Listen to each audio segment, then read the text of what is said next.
ჩვენ განვიხილავთ მე-12 თავს. მივედით მე-12 თავის 23 მუხლზე ჩვენ წინა შეხვედრაზე და გავაგრძელოთ ახლა 24 მუხლიდან. ნახოთ რა ხდება.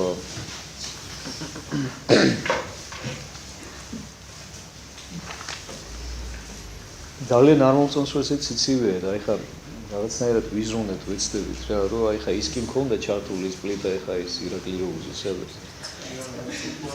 მონოპოლიზებულია, ხო? მაგრამ მე როგორც ჩანს არაფერს არ აკეთებს, იმიტომ რომ ცივა აშკარად რა და. განეხა როგორც მითხეს, კიდე რაღაც ყინვები უნდა დაიწყოს და. შემდეგი სამშაბათისთვის ძალიან როა გავიყინოთ რაღაცნაირად ვეცდები რომ თავით მე მგონი ესე მგონია რომ აი ეს რაღაცა რო უბერავს ხელხაერს ორი ცალი დავდგათ ესეთი ერთი იქით ერთი აქეთ მე მგონი უკვე რაღაცა ერთი 2-3 საათი ადრე რომ ჩავთოთ უკვე რაღაცა ეყოფა რა ხო მოტეხავს სიცივეს და უკვე სიტყვი და როგორ დანარჩენ ჩვენს გავათხოვთ და ესე რა თორე ძალიან ძნელია რომ თქვენ მართლა რაღაცა მირები ვიქართ რომ მოდიხართ და ზიხართ ეხლა 1 საათი და ისმენთ დაიხარშა კარგი განვაგზავნოთ მოდი ესე იგი ჩვენ ნახეთ წინაზე და დავასრულეთ ეს საუბარი იმითი რომ როგორ არის ბრმა და ყრუ ადამიანი და მე გესაუბრეთ ამასთან დაკავშირებით რომ ეს არის ფაქტურად ადამიანი რომელსაც არანაირი ინფორმაცია არ შეძდის არც ვიზუალური და არც მენითი მაგრამ აი ესეთი ადამიანის უფალმა განკურნა და ეს იყო სასწაული სერიოზული სასწაული და გაუცებულები იყვნენ ყველანი. ანუ იყო ნაწილი იმ საზოგადოებისა, ვინც იყვნენ, რომლებიც თვლიდნენ, რომ ეს ღვთის სასწაული იყო და ღმერთმა ინება ეს, რომ ესეთი ადამიანი მოუვლინა ერს, რომელიც ესეთ სასწაულებს აღავლენდა და მოდი ვნახოთ ახლა მეორე ნაწილი. ეს სკეპტიკოსები, რომლებიც რას ფიქრობენ, მოდი ვნახოთ. ხოლო ფარისეველთა მათ ვითარცა ესმა ესე ესმა რა ანუ გაიგეს რომ იესომ განკურნა ანუ მრავალი სასწაული აღასრულა უფალმა მაგრამ ნუ რაღაც განსაკუთრებით თვალშისაცემი იყო მათთვის აი ეს სასწაული რომელიც აღსრულდა რომ ბრმა და ყრუ ადამიანი განკურნა და ეს ბრმა და ყრუ განიკურნა ისევ რომ კიდეც ხედავდაო და კიდეც ლაპარაკობდაო ანუ მომენტალურად დაიწყო მან მეტყველება, არ დაჭირებია მას სწავლა მეტყველების რო ხა არ მეტყველია მას არასოდეს ხო? მომენტალურად ამეტყველდა, ალაპარაკდა სულ ფასოვანი საზოგადოების წევრი გახდა მე წინაზე გითხარით, ხო? და ეს ამბავი რო გაიგესო ფარისევლებმა, ეხა ისინი ხო ჩასაფრებული არიან, იმიტომ რომ არ უყვართ, აი შური აკეთებს ამ ყველაფერს და შურზე არაერთხელ ვისაუბრეთ ჩვენ თუ რამდენად მავნე და დამღუპველი თვისება ადამიანისა. დამღუპველი მე ამ სიტყვას ხალხს უსვავ რა. შურს უნდა გაიქცეთ როგორც ცეცხლს იცოდეთ რა. და ფარისევლები რომლებიც იბოღმებიან და რის გამო იბოღმებიან? მიაქციეთ ყურადღება იბოღმებიან იმის გამო რომ აუდიტორიას კარგავენ. ხალხს კარგავენ, მათ უკვე მსმენელი აღარ აყავთ, იმიტომ რომ ხალხი გადადის უკვე იმის მხარეს, ვის სიტყვასაც ძალა აქვს. და ესეთი იყო უფალი. გახსოვთ წერია კიდევაც რა რომ ხალხს უყვირდაო მისი საუბარიო და ქადაგებაო უფლისაო. იმიტომ რომ ისე მეტყოლებდა და ისე საუბრობდა ვითარცავის ხელმწიფება იაკუნო ანუ ძალაუფლების მქონესავით საუბრობდა ანუ მის სიტყვა ძალა მოყვებოდა თან და ეხა შეიძლება თქვენ თქვათ რომ ეხა ის უფალი იყო და იმიტომ არა მე თქვენ გეტყვით რომ ადამიანი თუ კი თავისი გამოცდილებიდან საუბრობს თუ კი იმაზე საუბრობს რაც უკვე მისია და მისი განცდილია და მას ეს ყველაფერი შემეცნებულია მის სიტყვას ყოველთვის ძალა აქვს და თუ ადამიანი ესე ხოლო წაკითხულს, ყურმოკრულს, სადღაც გაგონილს ლაპარაკობს და ცდილობს რომ ის იქადაგოს, ხო? იმის სიტყვას ძალა არ მოყვებათ. ასე რომ აი ეს მინდა რომ იცოდეთ და გაითვალისწინოთ, ხო? და ამ შემთხვევაში ეს რამე ახლა ფარისევლები цаრიელები არიან. ფარისევლები მხოლოდ საუბრობენ, ანუ ესენი არიან ნაკითხი ხალხი, წიგნობრებიც არიან და ასე შემდეგ ის დელთაურები და მღვდლები, მოხუცებულები რო იწოდებათ, ასე ვთქვათ. რომლებსაც მთელი ცხოვრება ამ ჯულის კითხვაში და წვრთნაშია გატარებული, მაგრამ ჯულის არსი არ იციან, ჯულის სულს ვერ გრძნობენ. სიყვარული არ აქვთ, რაც ყველაზე მთავარია და არსებითია რა და ამის გამო ხალხი უკვე მათ აღარ უსმენთ, იმიტომ რომ ხალხს უკვე ალტერნატივა გამოჩნდა. სანამ იესო გამოჩნდებოდა, მანამდე ხალხს არჩევანი არ ჰქონდათ და უნდოდა თუ არ უნდოდა, მაინც უსმენდნენ მას, ხო? მაგრამ ეხლა უკვე არჩევანი გაუჩნდათ, მოусმინონ იმათ თუ უფალს. და არჩევენ ადამიანები რომ მოусმინონ უფალს, იმიტომ რომ მის სიტყვას ძალა აქვს, ჭეშმარიტებას ღაღადებს და თან თავის გადაგებას ამოწმებს სასწაულებით, რომელიც შეიძლება მხოლოდ ღვთისაგან ხდებოდეს. მაგრამ აი ნახოთ ახლა ადამიანის ენას, რომელსაც ძვალი არ აქვს, ვერ შეუძლია თქვას. ხოლო ფარისეველთა მათ ვითარცა ესმა ესე იტყოდეს.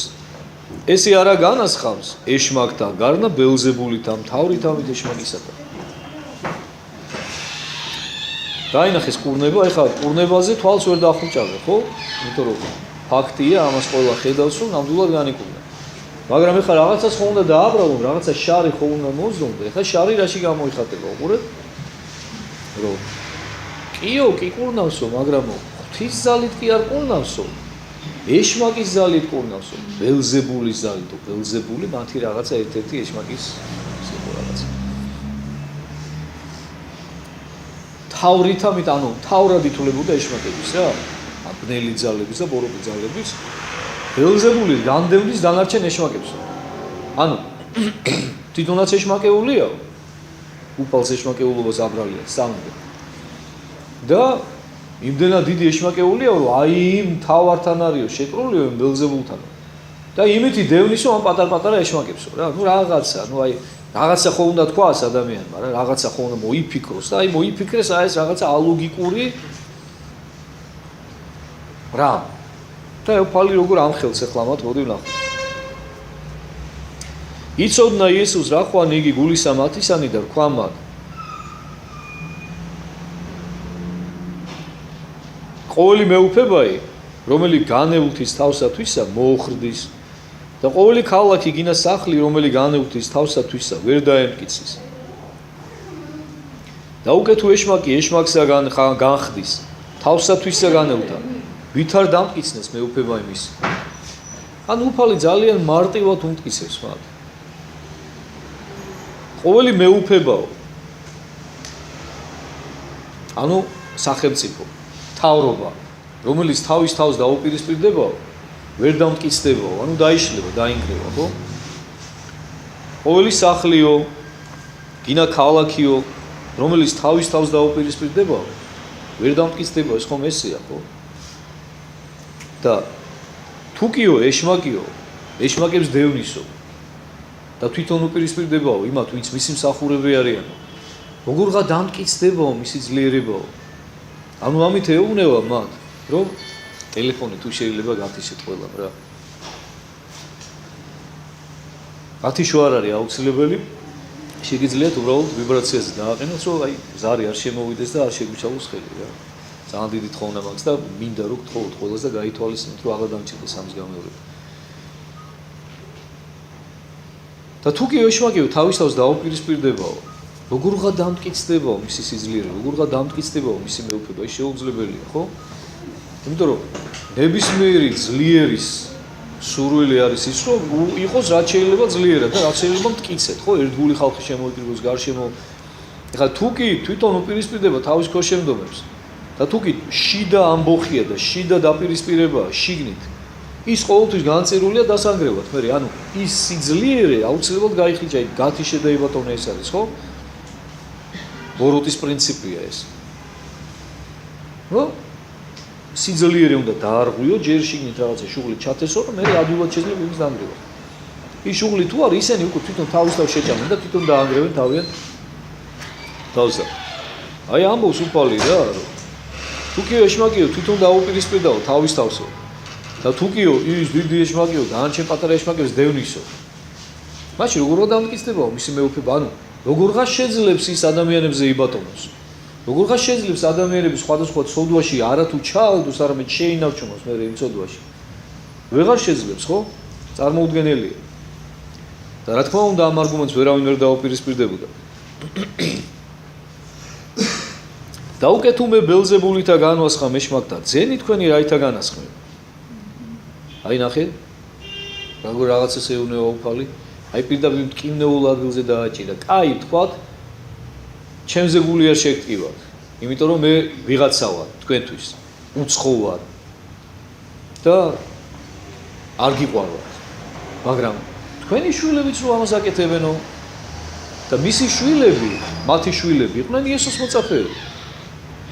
რომლებიც იესოსაგან მიცემული ძალით იგივე კურნებებს და იგივე ეშმაკთა განაცხადს აღასრულებდნენ. და კაი, ვთქვათ, მე არ ვარ გივარ. მე ბოროტისაგან ვარ და მე ბოროტისაგან განვასხავ მეშმაკის ვარ. თქვენი შვილებიო. და უყურეთ როგორი ამე ადამიანი ეხა სხვისი გამეტება ადვილად შეუძლია, მაგრამ საკუთარ შვილს და საკუთარ თავს ვერ გაიმეტებს. ხომასე?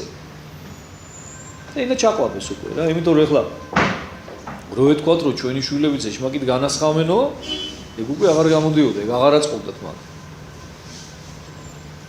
და მათი შვილები კიდე იცოდნენ რომ იესოს მოწაფეები იყვნენ და ასე რომ აი ყველანაირად მოუგო მათ საუბარი უფალმა, როგორც ყოველთვის.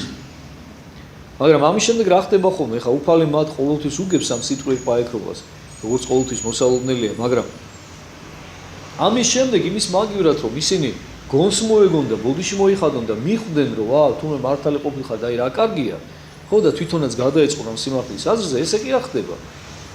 იბოღმებიან, უფრო უარესად ხდებიან.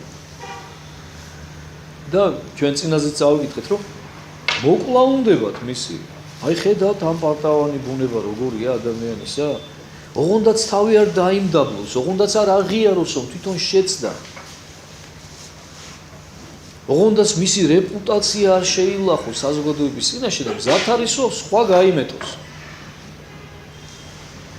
სასიკვდილოდაც კი გაიმეტოს. აი ესეთი რაღაცები ხშირად ხდებოდა იესოს მოღვაწეობის, ამქვეყნიური მოღვაწეობის განმავლობაში და ამიტომაც იყო რომ ლოგიკური იყო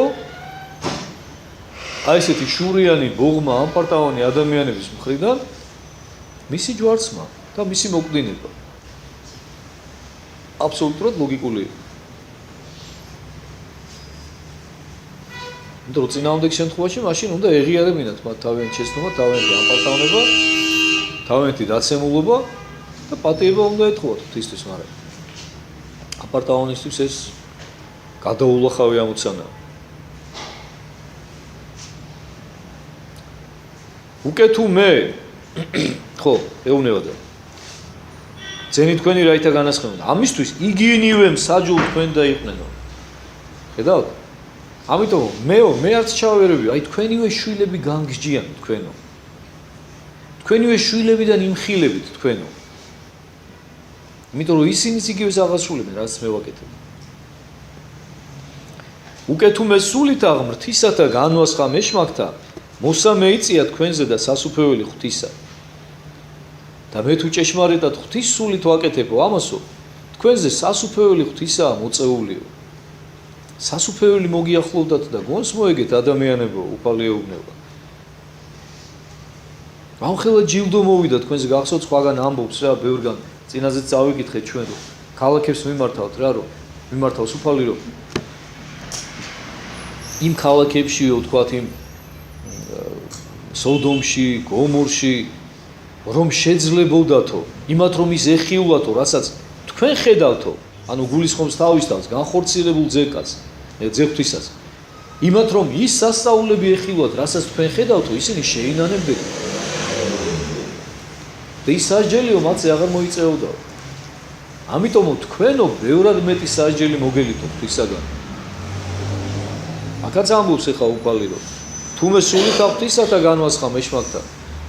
მოსა მეიწია თქვენს და სასუფეველისათა ფრთხილად იყავით ხალხო, მე ღვთისაგან ვარ. და იმისთვის მოვედი რომ თქვენზე სასუფეველი მოახლოვდეს, მოიწიოს, მაგრამ ამისათვის მხოლოდ ჩემი ქადაგება, ამისათვის მხოლოდ ჩემი მოღვაწეობა არ არის საკმარისი. თქვენ უნდა მიიღოთ ეს ყველაფერი, თქვენ უნდა გქონდეთ მადლიერება. ამას ჩვენ ხშირად ვამბობთ ხოლმე, ხო რომ ანუ ის რომ ღმერთი თითოეული ჩვენთაგანისათვის ჯვარზე გაეკრა, არ არის გარანტი იმისა, რომ აუცილებლად ცხონდები და გადავრჩებით ჩვენს, ჩვენი გარჯის გარეშე. ანუ თუ ჩვენი თავისუფალი ნება არ შეუერთდა ამ ყველაფერს, თუ ჩვენ თვითონ არ ვაღიარეთ ეს ყველაფერი და არ მოვინდომეთ, თუ მადლიერებით არ განვიშვალეთ უფლის მიმართ, და ჩვენი თუ არ მოვინდომეთ, ისე ვერ გადავრჩევთ. ღმერთს რაც არ უნდა უყვარდეთ ჩვენ ღმერთს ადამიანია, ჩვენზე არანაკლებ უყვარდა. მაგრამ ხო ნახეთ, ვეღარ გაძლეს უფალთან. იმიტომ რომ ცოდვით დაზიანდა მათი ბუნება და მათთვის უკვე ტანჯველი გახდა ქრისტესთან, უფალთან ყოფნა მომიტევით. ხედავთ? ღმერთი კი არ შეცვლილა, არც 64 არ შეცვლილა, ერთი ბალახიც კი არ შეცვლილა, მაგრამ ესენი რომ შეიცვალენ, ამიტომ ვეღარ შეძლეს უფალთან უკვე კომფორტულად ყოფნა. და მათი მყოფობა უფალთან გადაიქცა ჯოჯოხეთად, როდესაც იყო 64 და სასუფეველი. ანუ აი ამით მე ვისარგებლობ შემთხვევით და კიდევ ერთხელ გეტყვით, რომ 64 და ჯოჯოხეთი ეს არ გახლავთ რაღაცა გეოგრაფიული ადგილები.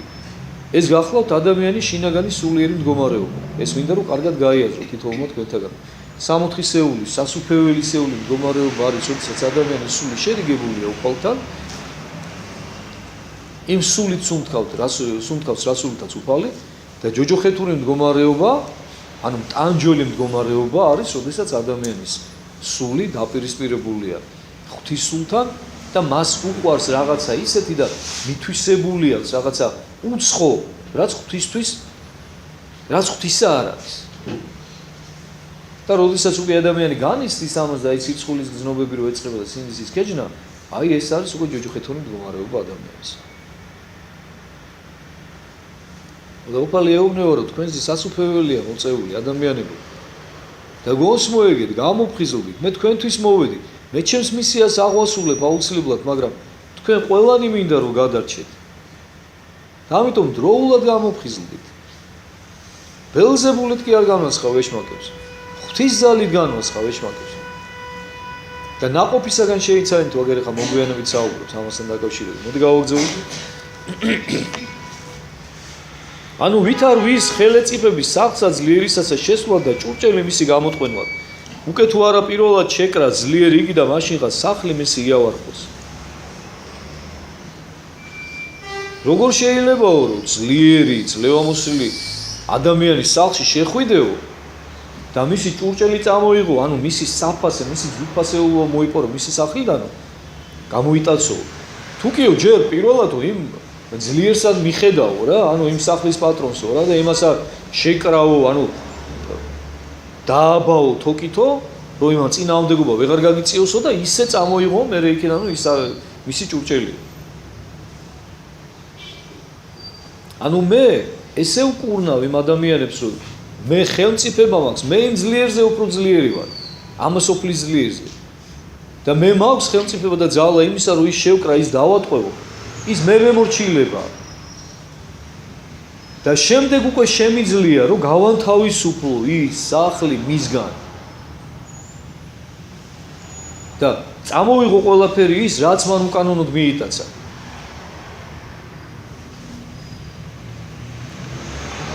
რომელი არა არის ჩემთანა, იგი მტერი ჩემი არის და რომელი არა შეკრებს ჩემთანა, იგი განაბნევს. ეს გასაგებია, ხო? ამისთვის გეტყვი თქვენ. ყოველი ცოდვაი და გმობაი მიეტევოს კაცს და ხოლო სულისაწმინდისა გმობაი არ მიეტევოს კაცს.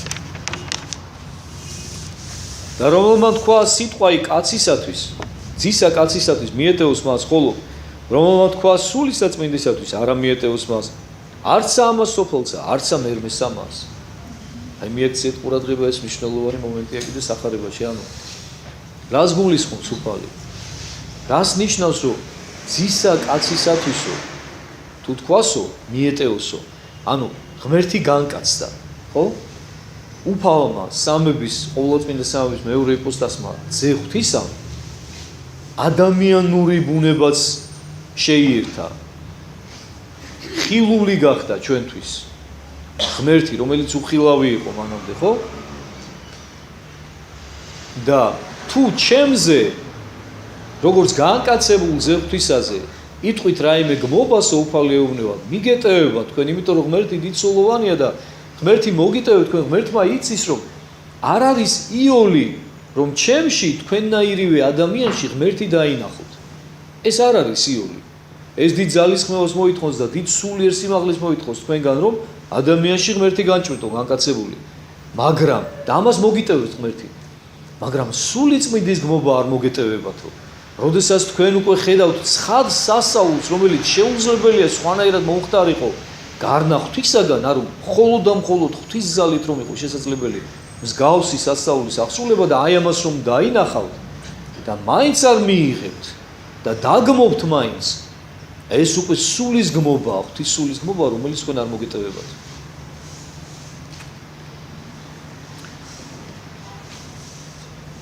ანუ ყავთ ხეიგი კეთილ და ნაყოფიცა მისი კეთილ. ანუ ყავთ ხეიგი ხენეში და ნაყოფიცა მისი ხენეში. რამე თუ ნაყოფისაგან ხეიგი საცნაურ არს. ეს სიტყვები ჩვენ ბევრჯერ გაგვიგია და განსაკუთრებულ განმარტებას არ საჭიროებს, ხო? ანუ ბოროტი ხე კეთილ ნაყოფს ვერასოდეს ვერ გამოიღებს და პირიქით კეთილი ხე ვერასოდეს ვერ გამოიღებს ბოროტ ნაყოფს. უფალი ხშირად მიმართავს ამ შედარებას, სხვანაირადაც უყვამს, როგორ შეიძლებაო, რომ ლეღვის ხიდანო ყურძენი დაკრიფონო, ან პირიქითო ყურძინანო ლეღვიო, ხო? ანუ რა ხეც არის, იგივე ნაყოფს იღებს. თუ კეთილი ხეა, კეთილი ნაყოფი იქნება. თუ ჯიშიანი ხეა, ჯიშიანი ნაყოფი იქნება. თუ ჯიშოა, რაღაცა წვრილი და მაიმუნ ნაყოფი იქნება და ისიც არ ივარგებს. და შეუძლებელია, რომ კეთილმა ბოროტი გამოიღოს და ბოროტმა კეთილი. ასე ეს. და ამიტომ ნაყოფის მიხედვით იმჯელე თუ ეუბნება. ამაზეც ხშირად ამბობს უფალი, რომ ხეიგი ნაყოფისაგან საცნაურ არსო, ანუ ნაყოფით უნდა და რა თქმა უნდა უფალი ხეებზე არ ლაპარაკობს, ადამიანებზეა საუბარი. ანუ როგორც ხე იცნობა მისი ნაყოფის მიხედვით, ესევე ადამიანი მისი ნაყოფის, ანუ მის მიერ აღსრულებული ამა თუ იმ ქმედების, საქმის მიხედვით შეიძლება რომ გავიაზროთ და შევიცნოთ.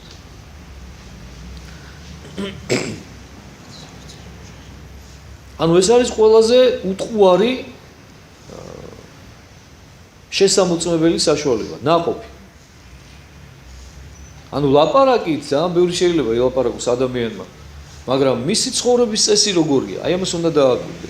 და მე ძალიან მარტივად მიხვდები რა, რომ სინამდვილეში ის ადამიანი მატყუარა და ყალბია, თუ მართალია რასაც ლაპარაკობს და გულწრფელია.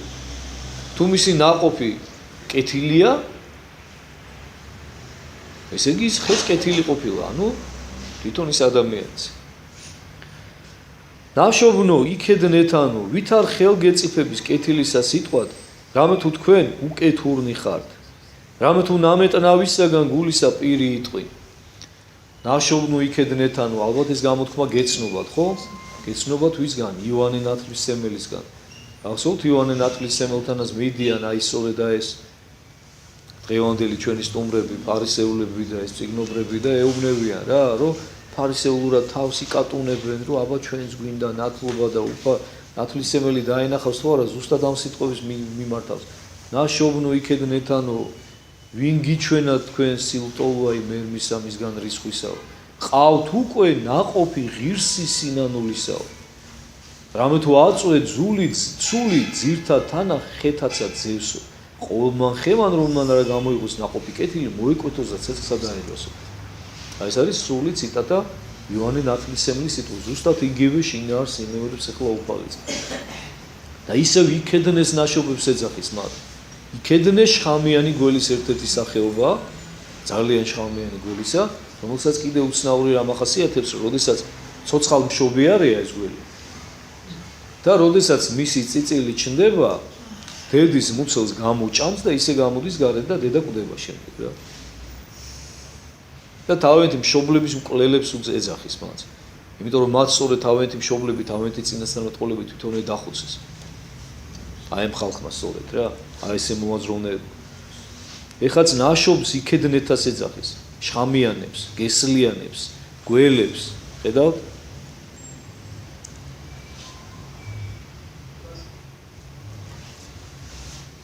ვითარ ხელგეწიფების კეთილისა სიტყვა რამე თქვენ უკეთურნი ხართ. როგორ შეიძლება თქვენგან რაიმე კეთილი სიტყვა წამოვიდესო, როგორ შეიძლება თქვენგან რაიმე ნორმალური ამოვიდეს თქვენი პირიდანო, როცა თქვენ თვითონ უკეთურები ხართ, ანუ აი ამაზე არ საუბრობ და ხა უფალი სწორედ რომ ხე თუ არ არის კეთილი, ნაყოფს ვერ გამოიღებს კეთილს.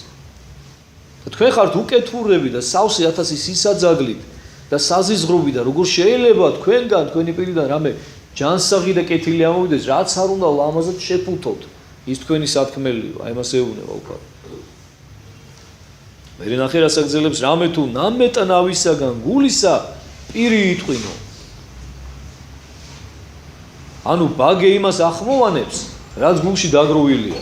და აი გულში რო აღარ ეტევაო, მე უკვე პირიდან გადმოდისო. და გადმოდის ის, რაც შენში არის დაგროვილი მთელი სიმღერა. ამას შოთა გენიალურად ამბობს, ხო? კოლკასაშიგან რაც ადგას, იგივე წარმოდინდების.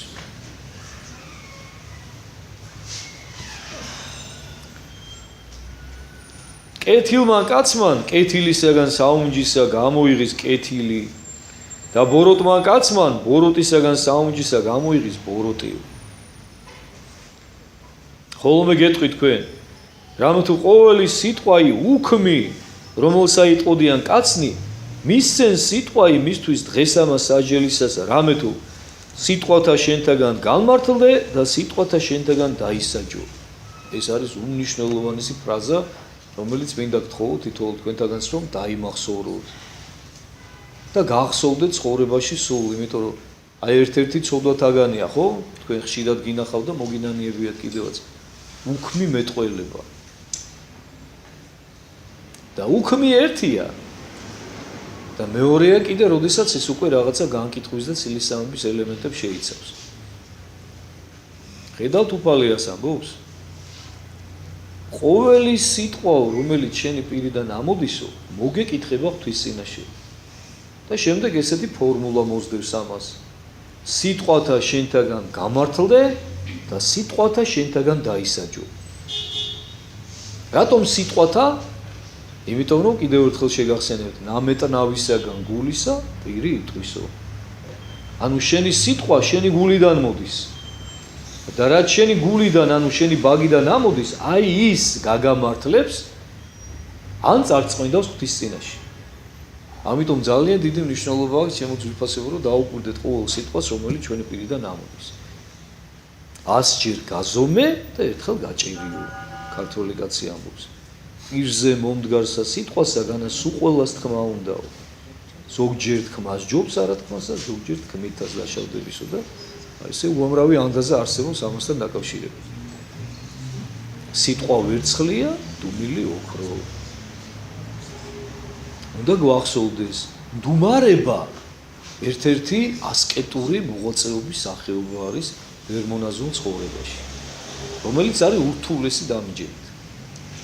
ძალიან ძნელია, რომ ადამიანმა თავის ენას ამოსდოს ლაგამი და დაემორჩილოს.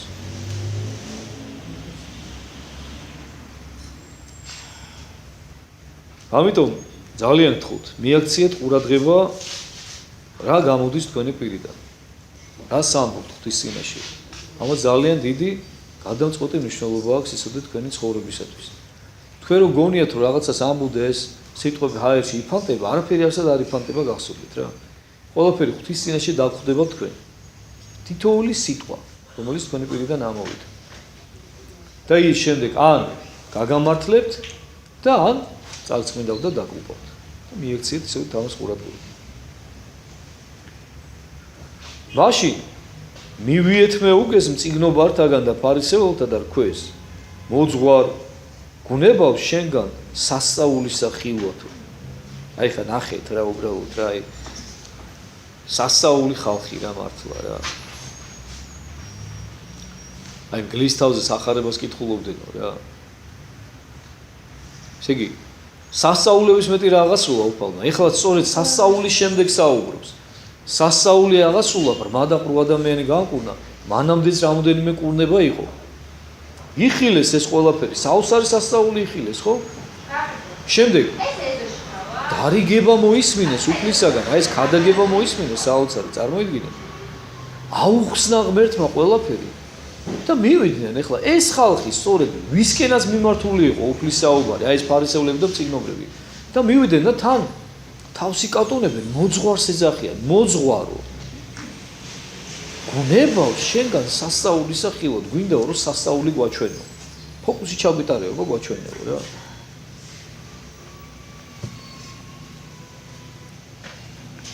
ხოლო თავად მან მიუგო და რქვამათ, ეხა უფალი ნახე როგორ ამხილს. ნათესავი ბოროტი და მემრუშე სასწაულს ეძიებს. და სასწაული არა ეცეს მას, გარნა სასწაული იგი იონა წინასწარმეტყველისა, რამე თუ ვითარცა იგი იყო იონა მუცელსა ვეშაპისასა 3 დღე და 3 ღამე, ეგრეთ იყოს ზე კაცისა გულსა ქვეყანისასა 3 დღე და 3 ღამე. სასაულს ითხოვთო თქვენო ჩემგანო, მაგრამ თქვენო სასაულს ვერ მიიღებთო. ერთადერთი სასაულის გარდაო. იონას სასაულისო. იონა გახლავთ ძველი ათქმის წინასწარმეტყველი, რომელიც ძლიერი ღევის დროს გადავარდა გემიდან და ვეშაპის მუცელში იყო 3 დღე-ღამის განმავლობაში და შემდეგ ვეშაპმა ის უკან ამოაგდო. ამასთან დაკავშირებით ერთი სახალისო და საინტერესო გადმოცემა არსებობს, რომ ერთ-ერთ წმინდა მამას, რომელსაც შეეკითხენ, რომ აი ხა შენო ჭკვიანი ადამიანი ხარო, ჭკვიანი კაცი ხარო და როგორ გჯერაო ეგეთი რამეო, რომ ვეშაპმა ადამიანი გადაყლაპავა, იმიტომ რომ ვეშაპს ცნობილია, რომ აქვს პატარა საყლაპავი და მხოლოდ წვრილი თევზებით იკვებება. ხო და როგორ უნდა დაეჯერო ხა შენო, რომ ვეშაპმა ადამიანი გადაყლაპავა და ამ ადამიანმა იცით რა პასუხი გასცა? იცი რას გეტყვი ჩემო კარგო? ბიბლიაშიო ის რო წერებული ყო, რომ იონამ გადაყლაპავა ვეშაპიო, იმასაც დავიჯერებდი. აი ეს როგორ გითხრათ, ადამიანის ფანატიკოსობაზე კი არ მეტყოლებს აი ეს დამოკიდებულება. არამედ რწმენაზე მეტყოლებს ხალხი, იმიტომ რომ უნდა გახსოვდეთ, რომ ღვთისთვის შეუძლებელი არაფერი არ არის და შე რო გწამს, რომ ის უფლის სულით გაჟღენთილი და უფლის სულით დაწერილი წერილია და წიგნია, ხო? იქ შენ უკვე ყველაფერი გჯერა. შენ სადაც ის გწამს და ის გჯერა, რომ ღმერთმა არაფრისაგან შექმნა მთელი ხილული და უხილავი ცადა ქვეყანა, რა არის იმაში დაუჯერებელი? აი დანარჩენი რისი დაჯერება უნდა გაგიჭირდეს, მე ეს მიყვის რა უბრალოდ რა. შენ თუ იმას გიაზრებ, რომ ღმერთმა არაფრისაგან, აი თქვენ გიფიქრეთ ამაზე? არაფრისა, ეხლა შეიძლება ჩვენ თქვათ რაღაცისაგან რაღაცას ვაკეთებთ, ხო? თქვათ ხისაგან მაგიდას გააკეთებ, წიგნის ფურცლებს გააკეთებ, ახლა ჩვენ მასალა გვაქვს, რომლის მიხედვითაც მე რომ ქმნით რაღაცას, ხო? ღმერთმა არაფრისაგან შექმნა მთელი ხილული და უხილავი ცადა ქვეყანა. აი ამ ხელა წესრიგით და აი ამ ხელა გრანდიოზულობით და აი ამ ხელა სილამაზით. ეს თუ გჯერა შედავლოცილო.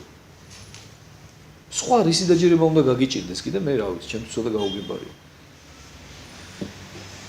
ხო და აი სწორედ აი ეს ერთადერთი სასაული მოგეცემათო თქვენო და გულისხმობს რას? იონა წინასწარმეტყველი, რომელიც ვეშაპმა გადაყლაპა და 3 დღე იყო მუცელი ვეშაპისას, ანუ ვეშაპის მუცელში, ხო? გახლდათ წინასახე ქრისტესი, რომელიც მიწაში იქნებოდა დაფლული 3 დღე-ღამის განმავლობაში. ამბობს კიდევაც უფალი, ხო? თავის თავზე წინასწარმეტყველებს. ეგრეთ იყოს ზე კაცისა გულსა ქვეყანისას, ანუ მიწის გულშიო. 3 დღე და 3 ღამე. ნახეთ? და რაზე მინდა კიდევ გაგამახვილებინოთ ყურადღება, ამაზე მე ხშირად შეგახსენებთ ხოლმე რა, რომ მე მithkom სადღაც რომ მოციქულებს უფალი პირველივე დღიდან ამზადებს მისი ჯვარცმისათვის. რომ როდესაც დადგება ეს დღე, როდესაც უმადური ადამიანები აი ამ ყველა უზარმაზარი სიკეთის სანაცვლოდ მათთვის სახსნელად მოსულ უფალს ჯვარზე გააკრავენ, რომ არ დაბრკოვდნენ, რომ ეს მათთვის რაღაცა უცნაური არ იყოს, რომ არ შეეშინდნენ, აი ამისათვის ამზადებს უფალი მათ, მაგრამ მაინც როგორ ურწმუნოებას ავლენენ მოციქულები და მაინც როგორ იფანტებიან ყველანი გახსოვთ თქვენ, ხო, სიკვდილის შიშით. ერთადერთი მოციქული, ამაზე ბევრჯერ გვითქვამს ჩვენ, რომელიც ბოლომდე ერთგულებს და აი ამ სიკვდილსაც არ შეუშინდება, ეს გახლავთ იოანე ღვთისმეტყველი, იოანე მოციქული.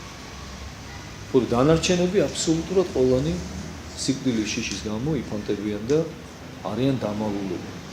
მანამ სანამ უფლისაგან არ მიიღებენ მადლს სულისა წმინდისას. და შემდეგ უკვე გაძლიერდებიან.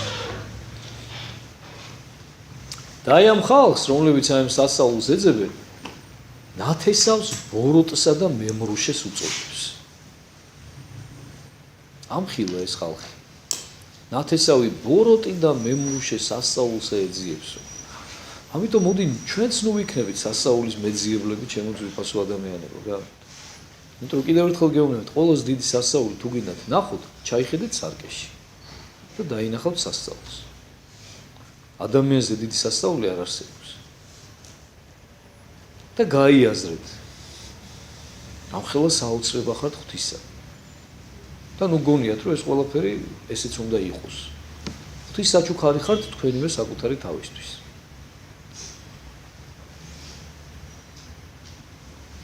ერთი წმინდა მამა ამბობს რომ ყველაზე დიდი სასწაული ის არის რომ ადამიანს მტრის სიყვარული შეუძლია. ამას დიდი სიყვარულის სასწაული არ არსებობს. თავისი შეგნებული მტრის. კაცნიგი ნინეველნი აღდგენ სასჯელს ამას ნათესავის ამისთანა და დასჯიდნენ მათ, რამე თუ შეინანეს ქადაგებას ამას იონაისა და აჰა ესე რა უფრო ის იონაისა არს აქა. იონა წინასწარმეტყველი, რომელზეც ამ წუთში მოგახსენებდით, გააგზავნა უფალმა ნინევიაში და უთხრა, დააბარა, უკადაგეო ნინევიელებსო, რომ მათი ცოდებიო იმდენათო უკეო დამძიმდაო, რომ უნდა გაუწყვიტო ერთიანად ყველანიო. მივიდა იონა და იქადაგა. ესეა უფალმა ესე დამაბარა თქვენთან. ნინევიელებმა რომ მოისმინეს იონას გადაგება, იმხელა სინანული დაეუფლათ. რომ მეტი რომ არ შეიძლებოდა რა, ესე წერია ბიბლიაში, რომ პირველ და საქონელიც კი ამარხულესო რა. არა თუ თვითონ იმარხულეს მარტო და ნაცარი დაიყარეს თავზე უძე ძაძები შეემოსესო და ეს ნუ მათი გლოვის გამოხატულება იყო. ანუ ნაყოფი გამოიღო რა იონას გადაგებამ რა. და უფალმა შეცვალა თავის გადაწყვეტილება და აღარ მოსრა ის ქალაქი. და იონა განაწყენდა ამაზე. რომ თვითონ რომ გამოვიდა მათყუარა იმათ თვალწინ. ესმის იმიტომ რომ იმან თქვა და იქადაგა რომ აიო მერთი ახლა სასჯელს მოავლენს თქვენზეო და გაგანადგურებდა გაგაცამტორებთ ყველასო და აღმოჩნდა რომ მათყუარა გამოიყვანა ღმერთმა იონა რა, იმიტომ რომ არ გააკეთა ის რაც შეპირდა ხო? და იონა გააგულისდა და განაწყენდა და რა ვიცი რა წარმოიდგინე გაბრაზდა ღმერთზე რა, რომ როგორ რას ქვია? აბა ტყუილი რატომ ათქმევინეო იმაცეო რა? ხო და რომ მოდიოდა მე უკან ბრუნდებოდა სიცხისაგან დაღლილს ლეღვის ქვეშ დაეძინა რა, ლეღვი დაინახა და წამოწევდი ჩემთვისო და ცოტა გაუგრებდებიო რა და უცებ ლეღვი გახმა თავიდან ბოლომდე რა. გახმა და ფოთლები დაცვიდა და ეს ჭდილის გაქრა.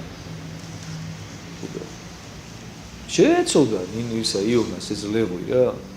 როზე ჯანღონით სავსე ლეღვი იყო კაცო და რატო გახმაო, თანო კიდე თავისთავად შეეცოდა რომ ეხა ჭდილის გარეშე დარჩა ეგ ერთადერთი საშუალება იყო ეგ და მე უფლისაგან ხმა მოესმა რომ იონაო შენ ეს ლეღვი შეგეცოდაო რომლისთვისაც შენ არაფერი არ გაგიკეთებიო, არც შენ არ დაგირგიაო, არც მოგირწყიაო და წყალი დაგისყიაო, არც მიწა არ შემოგითოხნიაო და შეგეცოდაო, იმიტომ რომ იცოდიო რომ მისი გახმობის დრო ჯერ არ იყოო და გახმაო და ხა შენ როგორ გონიაო მეო ის ხალხი არ შემეცოდებოდაო რომლებმაც აი ესე ძაძებითო და ნაცრის თავზე დაყრითო და პირუტყვიც კი რო ამახულესო და რო გაიაზრეს თავიდან მოლონდებო თავის სოდებიო და მაშინ იონა მიხვდა რა ხელა ცოდვა ჩაიდინა ღვთის წინაშე რომ მაშინ რო ამ პარტაუნება მიმძლავრა და სინანულით პატიებას თხოვა უფალს. ხო და აი სწორედ ამ ნინევიელებს იხსენებს უფალი და ამბობს რომ აი ეს ნინევიელებიო რომლებმაც შეინანესო იონას ქადაგების გამო თქვენი მსაჯულები გახდებიან. იმიტომ რომ თქვენო იონაზე მეტი ხილვის ღირსი გახდითო, ანუ ჩემი უფლის განკაცებული ღმერთის და მისი ქადაგების და მის მიერ აღსრულებული სასწაულების ხილვის ღირსი შეიქმენით და თქვენ არ ინანებთ. არ ნანობთ თქვენს ცხოვრებას, არ ნანობთ თქვენს სოდებს. და ამიტომ ის ნინევიელები თქვენ განგჯიან დღეს ამას სასჯელისასაო. ვერ გაიმართლებთ თავს ღვთის წინაშე. ის ნინევიელები გექცევიან თქვენ საჯულებად. დედოფალი იგი სამხრისაი აღდგეს სასჯელსა მას ნათესავის ამისთანა და დასაჯოს იგი. რამე თუ მოვიდა კიდით ქვეყანისაც სმენად სიბზნესა სოლომონისასა და აჰა ესე რა უფრო ისი სოლომონისა არს აქა. იხსენებს ერთ-ერთ დედოფალ სამხრეთის ქვეყნებისაც, რომელიც სოლომონის სიბრძნის მოსასმენად ქვეყნის დასალიერიდან მოვიდა მასთან. და სოლომონზე ბევრად აღმატებულიაო აქო ეხა თქვენთანო. და ისიც თქვენი მსაჯული გახდებაო. იგივე სოდომელები და გომორელები.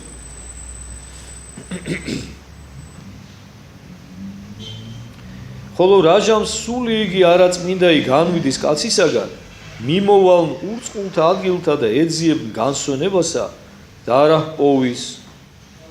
ეს მნიშვნელოვანი ამბავია, უყურეთ, ესე იგი არაწმინდა სულს ახასიათებს ესეთი გასტროლიორობა, როგორც ჩანს რა.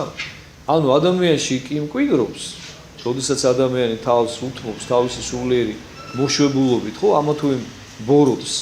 და თქვენ იცით, რომ სხვადასხვა ეშმაკები არსებობს, თქვა სიძვის, ამპარტავნების, მრისხანების, ნაყროვანების და ასე შემდეგ, ხო? მართალია კი მკვიდრობს, მაგრამ თურმე ახასიათებს ესე პერიოდულად გასვლა. და რა ხდება ამ დროს ადამიანში? ანუ როდესაც ადამიანს დატოვებს ბოროტი დროებით, ადამიანს გონია ამპარტავან ადამიანსო თვითონ ყოჩაღია უკვე და ძლიერია და მოერია იმ უნებას. არა, რატო გონია? მას ხომ არაფერი არ გაუკეთებია იმისათვის მას მორეოდა. მაგრამ ხედავთ აი რა არის ადამიანი, რა ამპარტავანია, რა საწყალია, რა ადვილად შეუძლია რომ თავი მოიტყუოს რა. თითი არ დაუდია იმისათვის რომ უნება შებრძოლებოდა. იცის რომ არ გაუმარჯვია მასე და გონია რომ მაგარია და всё ის ნება აღარ აწყვეტს. და ამ დროს ბოროტი ატყუებს მას. დროებით მიატოვა. რომ კიდევ უფრო მეტ ამპარტავნებაში ჩააგდოს და აგონებინოს და აფიქრებინოს, რომ აი როგორი ძლიერია უკვე.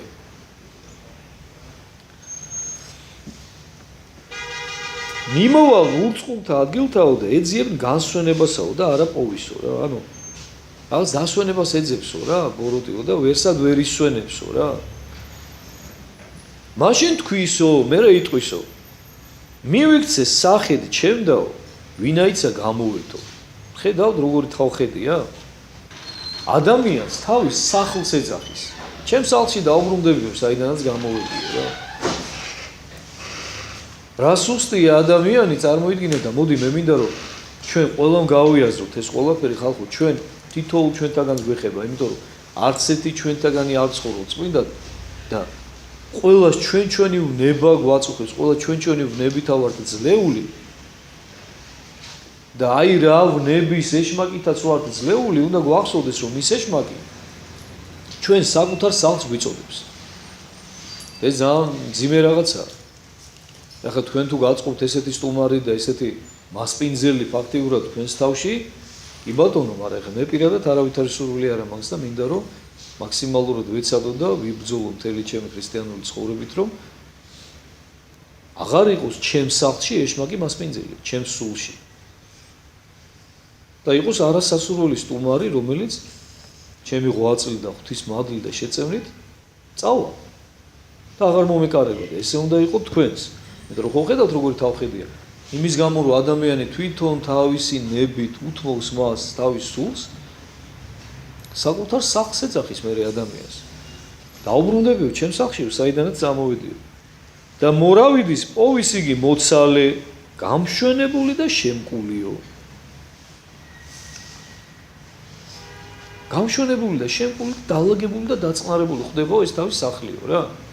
და ნახე რა საკეთებს მერე. მაშინ წარვიდის და მოიყვანის მისთანა სხვანი, შვიდნი, სულნი, უბოროტესნი მისა და მოვიდეს და დაემკვიდრის მუნდა იქმნის უკანასკნელი კაცისა იმის უძვირეს პირველისა. ესრეთ ეყოს ნათესავსა ამასსა უკეთურსაო. ნახეთ? ძალიან მნიშვნელოვანი სწავლებაა თითოეული ჩვენთაგანისათვის. ანუ, როდესაც ჩვენ აი ესე ამპარტავნებით ვცხოვრობთ და გვეგონება რომ როცა რაღაცა ნება აღარ გვაწუხებს, აი ჩვენ უკვე მაგრები ვარ და ეს კიდევ უფრო მეტ წყალს უსხავს ჩვენს პატიმოყვარება, ჩვენს ამპარტავნებას და უფრო მეტად ძლიერდებით და მტკიცდებით ჩვენი მაზრში, რომ ჩვენ ღმერთის გარეშეც მშვენივრად ვართ. და ღმერთის გარეშე ძლიერები ვართ და შეგვიძლია ადამიანებს ჭკუა ვასაუბროთ, აი როცა ჩვენ ამ მაზრში მტკიცდებით, ხო? ანუ უფრო და უფრო იზოლირებას ვახდენთ ჩვენი თავისას ღვთისაგან. რაც უფრო ეს ეხდება, მით უფრო ადვილი შესაღწევი ხდებით ჩვენ ეშმაკისათვის. არა და ამ დროს ჩვენ თითქოს და ისე დამშვიდებულები, დაწნარებულები ვართ. ბრუნდება ბოროტი, რომელსაც არანაირი წინააღმდეგობა არ ხდება. ჩვენ ესე ფართოდ გაშლილი კარებით ხდებით მას, დალაგებული და დაწყრიალებული სახლით. ერთ ბარიერსაც, ერთ დაბრკოლებასაც არ ვახვედრებთ ბოროტს. ესე გაშლილი სუფრით და გაშლილი კარებით ხდებით ეშმაკს. მონატრებულს ალბათ რა. ისიც მოდის და რომ დაინახავს რომ ვა რა კაია როგორ მონატრებია ჩემი სახლი და რა კარგი დალაგებული და დაწყრიალებული დავხვდა, მოყავსო 7 სხვა ეშმაკიო კიდევ. და უკანასკნელიო, საცდურიო ექმნებისო ადამიანს უძვირეს პირველისაო, ანუ ბევრად უფრო მძიმე მდგომარეობაში ვარდება მე ესეთი ადამიანი, ვიდრე მანამდე იყო სანამ ბოროტი მას დროებით დატოვებდა. მიაქციეთ ამას ყურადღება, ძალიან მნიშვნელოვანია. და ეს ვარ დაგვემართოს ამისათვის ერთადერთი გზა და საშუალება ჩვენ გვაქვს ის რომ აუცილებლად უნდა ვიყოთ სიმდაბლით. და უნდა ვესწრაფოთ თავმდაბლობას. უნდა ვისწავლოთ მორჩილება ღვთისა, მორჩილება მოძღვრისა, ჭეშმარიტებისა. და მხოლოდ თავმდაბლობით, სინანული და მორჩილებით შევძლებთ ჩვენ რომ გავექცეთ აი ამ ეშმაკის ხვართებს და ამ ბადეებს. და იყო ვიდრე იგი ეტყოდაღა ერთს ამას და აჰა ესე რა დედა იმისი და ძმანი იმისნი დგეს გარე და ეძიებდეს მას სიტყვად. ანუ ამ დროსო როდესაც უფალი ამას საუბრობს დედა მისი ანუ ყოვლადწმინდა ღვთისმშობელი და ძმანი იმისნი ძმანი იგულისხმება იოსებ დამწინდველის შვილები ვაჟები იდგნენო და ეძიებდენო მასო ანუ ეძებდნენ.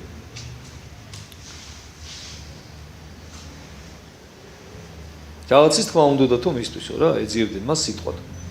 მაშინ თქვა ვინმე მას აჰა დედაი შენი და ძმანი შენი დგანან გარეშე და უნებს რაიმე სიტყვა ჩენდა. ანუ ერთ-ერთმა მათგანმა ვინც დაინახა რომ ყოვლადწმინდა ღვთისმშობელი და მისი ხორციელი ძმები მამის მხრიდან იქ იყვნენ იოსების მხრიდან უკაცრავად დამწინდველის უთხრა რომ აიო შენი და შენი ძმები არიანო მოსულიო და რაღაცის თქმა უნდათო შენთვისო. ხოლო იესო მიუგო მეტყველს ამას და თქვა ვინ არის დედაი ჩემი ანუ ვინ არიან ძმანი ჩემი და მიყო ხელი მისი მოწაფეთა მისთა მიმართ და თქვა აჰა დედაი ჩემი და ძმანი ჩემი. რამე თუ რომელმა ყოს ნებაი მამისა ჩემისა ზეცათასა იგი არის ძმაი და დედაი და დაი ჩემი. ახეთ რა უცნაურია უფალი რომელიც გვასწავლის მშობლის პატივისცემას და სიყვარულს ხო თითქოს და ერთი შეხედვით რაღაცა უპატივცემულო მოიხსენიებს საკუთარ დედას და საკუთარ უცილად ძმებს ხო მიაქციეთ ყურადღება ალბათ ჩემი დედაო ვინ არის ანუ იქვე დგას ყოვლადწმინდა ღვთისმშობელი და უფალი ესეც სიტყვებს იძახის ალბათ ჩემი დედაო რომელია და ვინ არიანო ჩემი ძმებიო და შემდეგ ამბობს განმარტავს ანუ იმეს რო არ მოეჩვენოს რომ უფალი სიყვარულობას ამჟღავნებს და მე ამაზე მისაუბრია თქვენთან ბევრჯერ რომ უფალს რომ უყვარდა თავისი დედა ხორციელად ნეტა ჩვენ იმის მეასეთი შეგვეძლოს ჩვენი მშობლების სიყვარული და ჩვენ გვასწავლის ღმერთი იყო წარმოიდგინე და დედას ემორჩილებოდა ვიდრე 30 წლამდე დედას და თქვენ იცით რომ პირველი სასწაული მან კანას გალილეაში სიმონ კანანელის ქორწილში სწორედ დედის თხოვნით აღასრულა. მას არ ქონია განზრახული ეს სასწაული მაგრამ დედამ რაკის თხოვა აღასრულა. გახსოვთ რას პასუხობს დედას? რაი არის ჩემდა და შენდა დედაკაცო არ გამოწამულავს ჯამი ჩემი ანუ დედა რო ეტყვის რომ ღვინო აღარა აქვთო წარმოიდგინეთ ღვთისმშობელიც რა მორიდებულად ეუბნება რა ღვინო აღარა აქვთო ამით ყველაფერი უთხრა რა რომ მე ვიცი მე მწამს რომ შენ შეგიძლია ახლა უცებ ღვინო გააჩინო აღარა აქვთ ღვინო და უფალი როგორ პასუხობს ვინო აღარ აქვთ, მაგრამ რა შენი და ჩემი საზრუნავიაო, ესე ჩვენ სტუმრები ვართ, რომლებიც დაპატიჟებული ვართ ახლა. რა არის შენდა და ჩემდა დედაკაცო? მათ რომ ღვინო აღარ აქვს, ჩვენ რა ამერე? ჩვენ რა დავაშავეთ? და მე ვხვდები რატომაც მეუბნები, მაგრამ არ გამოწევნულა ჟამი ჩემი, ჯერ არ დამდგარაო ის დრო, როდესაც მე სასწაულების აღსრულება უნდა დავიწყო, ნახეთ? მაგრამ მაინც აღასრულებს. რამხელა სიყვარული, რამხელა მორჩილება, რამხელა პატივისცემა ქონდა მას დედისა და აქვს. და აქ მინდა იცოდეთ, რომ არავითარ შემთხვევაში ერთი წუთით არ იფიქროთ, რომ რაღაცა უპატივცემულობა და მსგავსი რაღაცა დამოკიდებულება იყოს დედის მიმართ, იმიტომ რომ თვითონვე განმარტავს მე უფალი და ამბობს, რომ უყურეთ, მიიღო ხელი მისი მოწაფეთა მიმართთვის და ანუ ხელი გაიშვირა თავისი მოწაფეების მიმართ, იმ ადამიანების მიმართ, რომელმაც უკვე ყველაფერი დატოვეს, ყველაფერი მიატოვეს და მასთან ერთად იყვნენ, მასთან ერთად იყოფდნენ ჭირს და ლხინს. აიო, ჩემი დედაო და ჩემი მოწაფეისა, ჩემი ძმებიო. ესენი არიანო. რამე თუ რომელმა ხოს ნებაი მამისა ჩემისა ზეცათასა, იგი არის ძმაი და დაი და დედაი ჩემი. ანუ ვის უწოდებს უფალი თავის დედას, დას და ძმას? ვინც აღასრულებსო ჩემი ზეციური მამის ნებას. ანუ უყურეთ აქ რაზეა ლაპარაკი მიექციეთ ყურადღება. აქ საუბარი იმაზეა, რომ არა ის რომ უფალი აკნინებს თქვა რაღაცა დედას ან თუნდაც მის ხორციელად ძმებს, იოსებ დამწმდელი შვილებს, არამედ ხას უსვავს სულიერი ნათესაობის უპირატესობას ხორციელთან შედარებით. რომ აი დედა ხო ესეთი ძვირფასია და ხო მე თვითონ დაგიწერე თქვენ ერთ-ერთ მცნებაში, რომ პატივიეც მამასა შენსა და დედასა შენსაო და ხომ გევალება თქვენი დედმამიშვილების სიყვარული და ყველაზე ძვირფასი ხო სწორედ ისინი არიან თქვენთვის. თქვენი ხორციელი მშობლები და დედმამიშვილები უახლოესი ადამიანები და ხომ გიყვართ ისინი ძალიან.